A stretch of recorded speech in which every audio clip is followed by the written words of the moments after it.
Attack ಮಾಡ್ತದೆ, ಜೋರ್ದಾರ attack ಮಾಡ್ತದೆ. ಈಗೂ ಅಟ್ಯಾಕ್ದಲ್ಲೇ ಅದು. ಈಗೂ ಅವರು ಅಲ್ಲಿ ದೋಷ ಎತ್ತಿ ತೋರಿಸಿದ್ರು. ಎಲೆಕ್ಷನ್ ಸಂದರ್ಭದಲ್ಲೇ ಹೆಂಗೆ ಚೋರಿ ಆಗ್ತದೆ ಓಟನ್ನು ತೋರಿಸಿದ್ರು ಸಹಿತ ಇನ್ನೂ ಸೋಲೋದಕ್ಕೆ ಏನು ಕಾರಣ ಗೊತ್ತಿಲ್ಲ ಹೇಳ್ತಾರೆ ಅಂತ ಪ್ರಚಾರ ಮಾಡ್ತಿರ್ತಾರೆ. ಸತ್ಯ ಹೇಳ್ತಾ ಇದ್ದಾರೆ ಅವ್ರು, ಎಲ್ಲರೂ ಕನ್ಫರ್ಮ್ ಆಗ್ಲಿಕ್ಕತ್ತದ.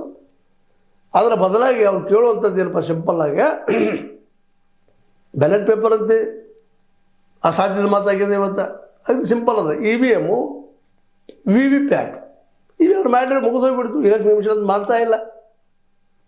ಹೀಗಾಗಿ ಇವತ್ತು ಅವ್ರು ತೊಂದರೆಯಲ್ಲಿರೋ ಮುಂದೆ ನೀವು ಗಳಿಗ್ಗುಮ್ತಾಜು ನಾನು ಸೇಮ್ ಅಂದಾಗ ಪರಿಣಾಮಗಳಿಗೆ ವಿಚಾರ ಮಾಡ್ತಾರೋ ನೀವು. ಆದರೆ ನಿಮ್ಮ ಮೇಲೆ BJP CBI ಅವ್ರಿಗೆ ಆಗದ, IT ಅವ್ರಿಗೆ ಆಗದ, ED ಅವ್ರಿಗೆ ಆಗದ. ತಾಳಿ ಮಾಡಿಸ್ತಾ ಇದ್ದಿದ್ದ, ನಿಮ್ಮ ಮನೆಗೆ ಕಳಿಸ್ತಾ ಇದ್ದಿದ್ದ ಇವ್ರು ಮಾಡಿದ್ರೆ ಅವ್ರಿಗೆ ಹೋದ್ರಲ್ಲಿ ಮಾಪ್ ಆಗ್ತದೆ. ನೀವು BJPಗೆ ಹೋದ್ರೆ ಅದನ್ನ ಬಿಟ್ಟು ಶಾಸಕರ ಬರಾಗ್ತಾ ಇರಲಿಲ್ಲಲ್ರಿ.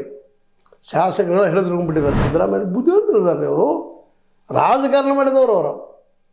ನೀವು ಮಾಡ್ತಾ ಇದ್ದೀರಿ, ಅವ್ರಿಂದ ಕಲಿಯುವುದು ಭಾಳ ಅದ. ಇನ್ನೂ ನೀವು ಅವ್ರ ಜೊತೆ ಪ್ರೀತಿ ವಿಶ್ವಾಸಲಿದ್ದರೆ ನೀವು ಸೆಕೆಂಡ್ ನೀವು ಅಂದಿರಿ. ಈಗ CM ಆಗುವುದು ಹೈಕಮಾಂಡ್ ಇದ್ರೆ ನಿಮ್ಮ ಮೇಲೆ ಪೂರ್ತಿ ವಿಶ್ವಾಸ ಅದ.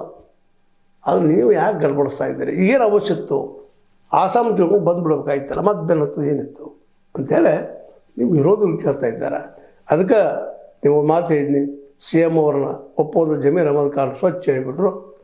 ನಮ್ಗೆ ಹೇಳ್ರಿ ಹೈಕಮಾಂಡ್ ಅಭಿಪ್ರಾಯ ಬೀದಿ ದಾಸನಿಗೆ ಮಾಡ್ತೀವಿ ಅಂದ್ರೆ ಬೀದಿ ದಾಸನಿಗದ ಕಡೆ ಆಯಿತಾ ಅನ್ನುವಂಥದ್ದು ಹೈಕಮಾಂಡ್ ಮುಖ್ಯ ಅಂತ ಹೇಳಿ ಇವತ್ತು